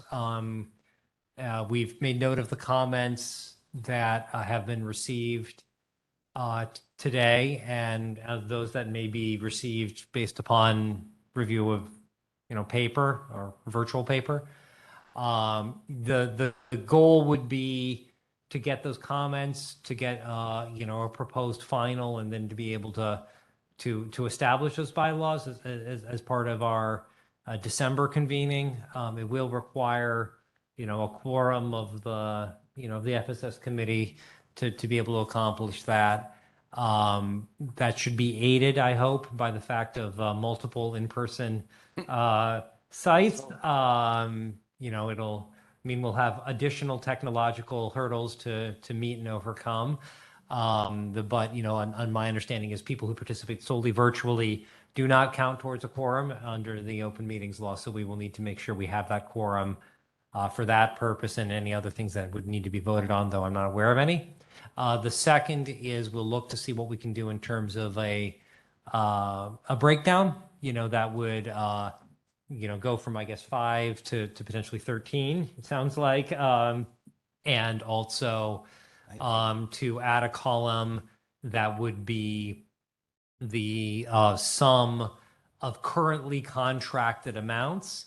That may be a TBD depending upon the status of the data there. But I don't want to necessarily hold up getting a more granular view of the amounts available for the new RFPs while we await that data. If it's a manual count at 880 contracts, that may not be as quick as we would hope for. And I think we can all agree, hopefully, that holding up on, being able to allocate some additional money for supporting families in need to do some data analysis probably is not the best way to approach it. On the FSS ADM, I think we'll be communicating with you, Chris. I know there's a suggestion of additional survey activities. I know you're going to be gathering notes from both the committee, and also we'll be sharing the scrape of the chat with you all to make sure that you have that information. And obviously there's some, as I'm seeing the chat go by, some very specific familial situations that that our regional office can certainly look into and see what we can do to provide assistance about. Some are more connected to the actual ADM and the standards there.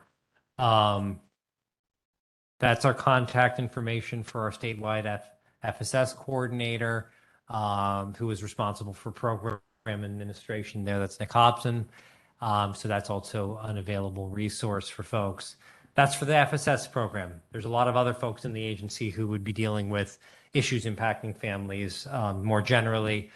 So don't make him the most popular person on earth, but rather, that's what our regional offices in particular are there for, to be able to provide, that assistance. And for folks, I'd like to make sure that particularly those who are participating remotely, we do have a general purpose email address, which is info @opwdd.ny.gov. That's hopefully, I'll do that again, info, so info, information, but info @opwdd.ny.gov. There are a couple of people who are in our communications team who receive those emails, make sure they get to the right place. And the reason I like to emphasize that is you may not know which part of the larger bureaucracy might be best able to provide the help you're looking for. And so we have systems in place to kind of say, oh, this is something that would be, best handled by Division X or Division Y or person X or Y. And that's a kind of one-stop resource for folks. It is, so that's just a useful resource. Nick is about the FSS program for specific questions about that, but not generic inquiries. That's more the info line. One question over there? Yeah. Yeah, is Nick here? Okay. Yeah, well, I wondered if that was you or not. Thank you. Yeah, and we'll be around for those of the members of the committee. We'll be around for a few minutes if you wanted to do that. But and I do have a other part of the question. Oh, sure. It's just that you mentioned that we're running short on time. And previously, when we had in-person meetings, we would have a couple hours, and then we would have lunch provided, which allowed other council members, all of us could talk together, find out more information, feel more like a team because we're able to communicate with one another. And then we have a couple more hours available. I noticed we were only allotted 2 hours, and I just want to mention that. Yeah, I mean, we're open, I think the length of the meeting really ought to be driven by the agenda. So if in the agenda planning for December, there's 4 hours of content, be happy to do that. And I had to travel 5 hours for a 2-hour meeting. That's 5 hours just one way, so 10 hours total on the road. Sure. We would normally have, lunch provided. We'd have the opportunity to meet with each other. We don't have that opportunity today. And I just wanted to mention that, Okay. personally, Yeah. it bothers me that we're cut short. And we're told that we are allotted just 2 hours and we had to get our Yeah. information Hey. within that before having an agenda written. It was 2 hours, squeeze your agenda in is the way I perceived it. I'm sorry if you received that message because that was not the message we were intending to communicate. The message, and I can say it pretty directly, that, we ought to talk. We need to hear from the FSS committee about, proposed agenda items. I know that, Chris, you do a great job of collecting that information. And then we can shape the length of the meeting to match the scope of the matters to be discussed. I think that's a kind of a logical way to go about it. It is. It was on the agenda. It is a lot. Excuse me, Yeah. Mary and I were asked to talk about that, and we prepared something to speak about this, and I'm not going to go over today, but I think between now and December, we can talk to Nick.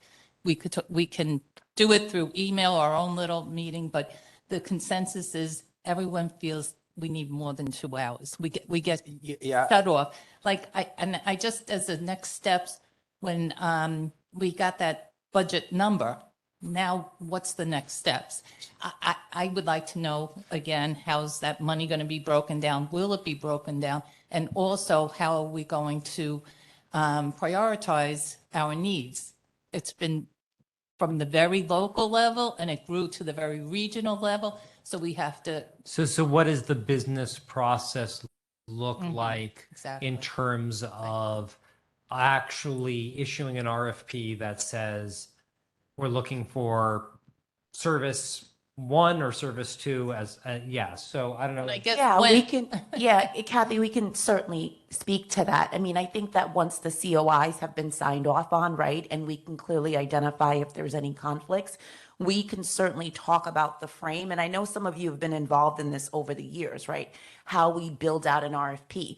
It's incumbent, right, on the local council and the statewide reps to let us know through your surveys and your engagement what you see as the local need, right? Like, I think that has been made very clear to us that the council is interested in representing that. So it's important for us to understand that. And then obviously we need to go back and talk about the allocations of the monies that, Kevin was speaking to. But again, I think that, certainly this is my opinion, not the opinion of others here, but it makes sense to me for the statewide council to work with your local reps to disperse those funds among your councils based on the needs that you identify, because you're engaging directly with families. And it's important to make sure that those programs, those services, those issues that you identify locally are met through the utilization of those funds. Right, and that's done in coordination with the local DDRO and the FSS coordinators as well. So it's a very important piece of it. Yeah, and if I can have one closing statement. Please do.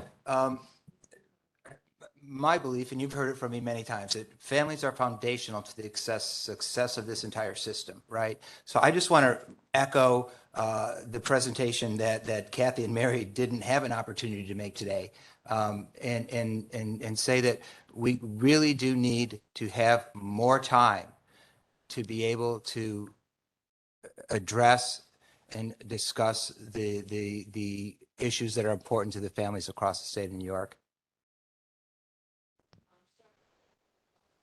Quick, you have multiple. Not done the public session. You are by law required to do that. We didn't do it. But we don't have enough time. I've asked several times, and please, I don't appreciate I don't think that accusations of breaking the law are actually very, there have been, s- Get cited. The borough president and the lawyers come pull us out. Why didn't you? I believe I've asked at several occasions whether there are any public members who have either raised their hand, and I will do it again. And is there anybody who has signed the list internal, Josie? Okay, great, easy enough. Thank you so much. I think that's what I was trying to do, yeah. Can you hear me? Is this working? So Christopher is our one in person. For the record, I did it for when you said first time, but you did say digital, not person. As good afternoon, I'm Christopher D. Gripe representing New York City. As an advocate for 29 years, one thing that, we might be getting frustrated, we might get upset, but there's one thing about reimbursement that we're always forgetting: shoes. I wear shoes, but I can't tie my shoelace because I have hand issues. There are a lot of individuals out there, and I'm not a self-advocacy, so I want to make that clear. I am an advocate for people with disability for New York State. So, as I said before, there are different types of shoes for people's feet size. It doesn't matter if it's small, medium, or super size.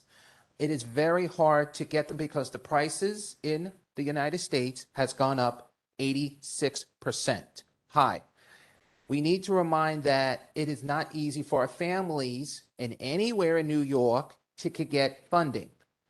It is very important that the new information that I'm hearing today needs to be more clearly and more breaking down.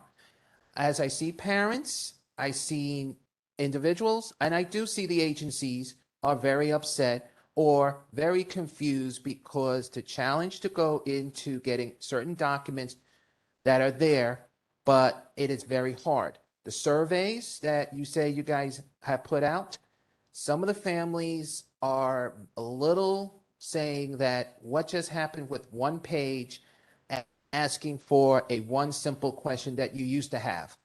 What is the rate of how do you do your reimbursement?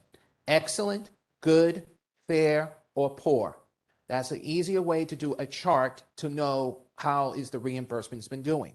And a comment to tell how's that family feels. It will be easier, and it does give the answers quicker and more professionally. And I hope we can update the microphones in the near future, because in New York City, we do update microphones for accessibility. Because I'm glad my colleagues from New York City are not here, because a wheelchair, there is a wheelchair microphone. And instead of doing the old-fashioned, there is a button for them. That's why we use the ADA, American Disability Act law. Thank you.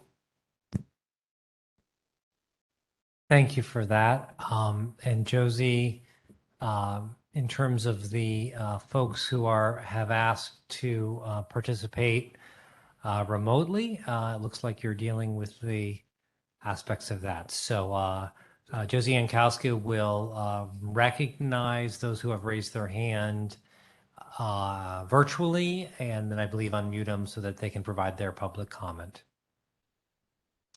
Okay, the first person we have is Sarah Daly. Sarah, I sent you a request to unmute. You can hit the button and speak.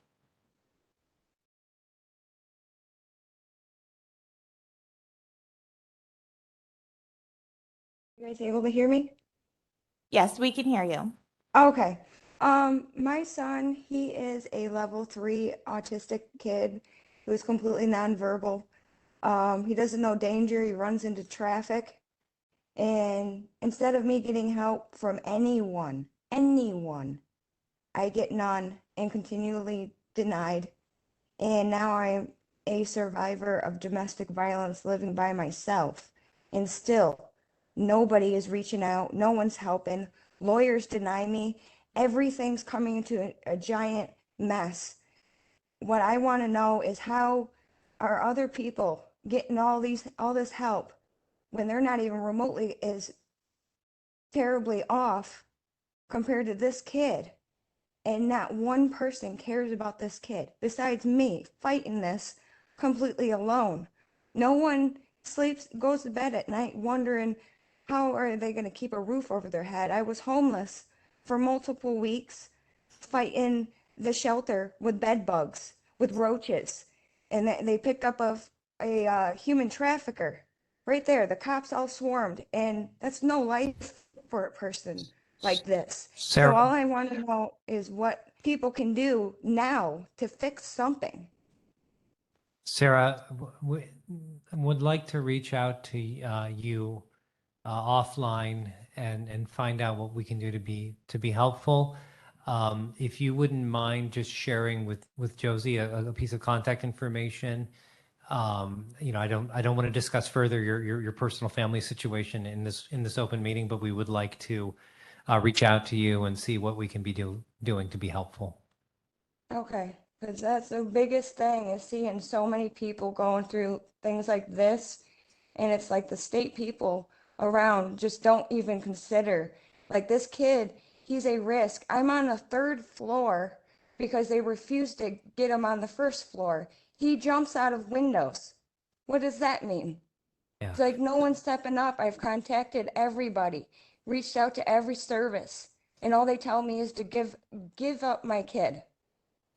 So let us connect to you and let's see what we can do. This sounds like a really, really challenging situation, and we'd like to be there to see what we can do to help. Okay, because I know it's not technically a question. It's something that I hope you guys all hear and know, like what parents like us are going through and how scary and terrifying it is to see your kid run off of a school bus because they denied him even a seatbelt. Yeah. So Like something I- in this needs help, and we need change now. And I really hope that you guys hear us and actually want to jump up and, you know, Absolutely. really strongly. So let us get your information. It sounds like we're doing that right now, and we'll have somebody connect to you and see what we can do to be helpful. Can I ask for the next person to speak, please? Next, we have Stephanie DiNatale. I sent you the request to unmute.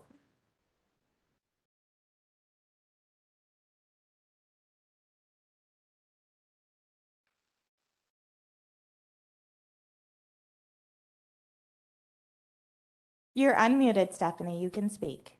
Okay. While I do have personal investment, of course, as a parent of a child with special needs, for me, it's really not looking at my personal situation or trying to amend anything that's been done in the past. I have started to participate in the Brief Coalition for Essex County, New York. And what we are looking at is more of a trauma-informed basis when looking at some of these cases for people with disabilities in our area. And a part of that would involve state services providing needs to our children, to adults with disabilities that may not necessarily be recognized as, say, medical necessity or, things that are harder to have documented as a need.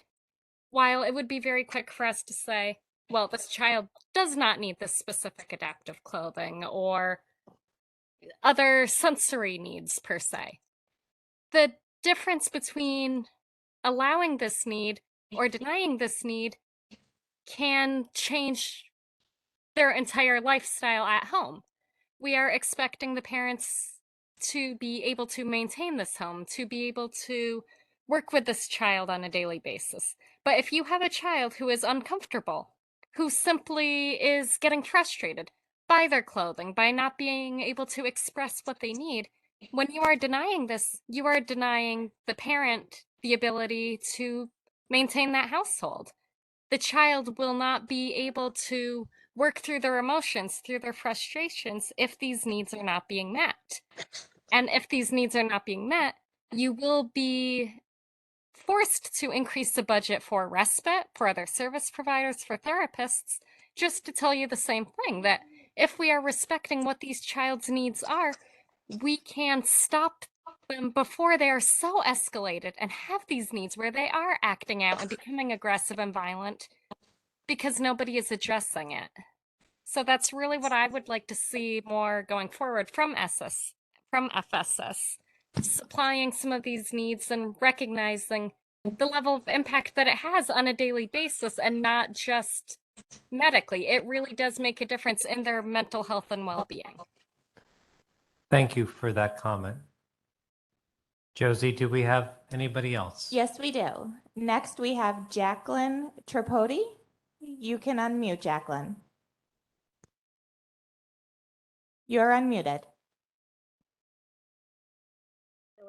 But my role today is to address the need for clarification and clear direction from OPWDD and the DDRO as far as what type of justification. You know, we heard Kathy talk about clinical justification from a pediatrician when it was already indicated in the life plan, and the DDROs are going by what's being said in statewide meetings.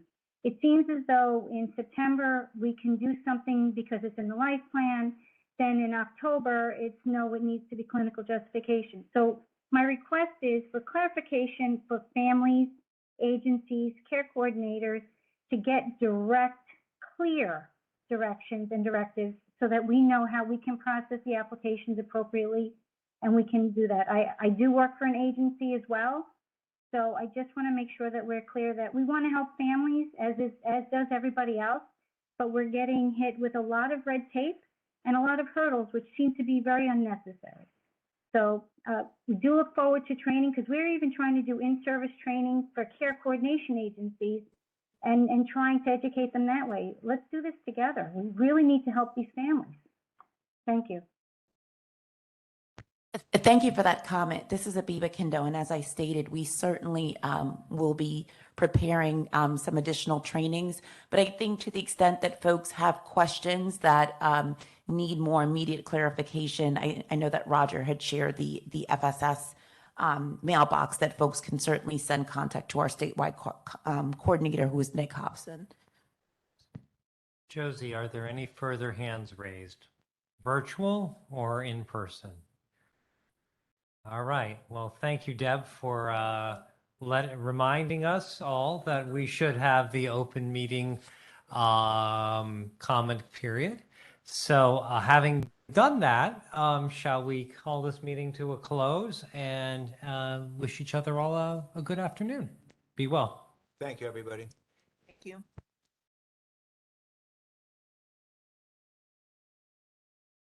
12:14, 2 o'clock. 15, you told me.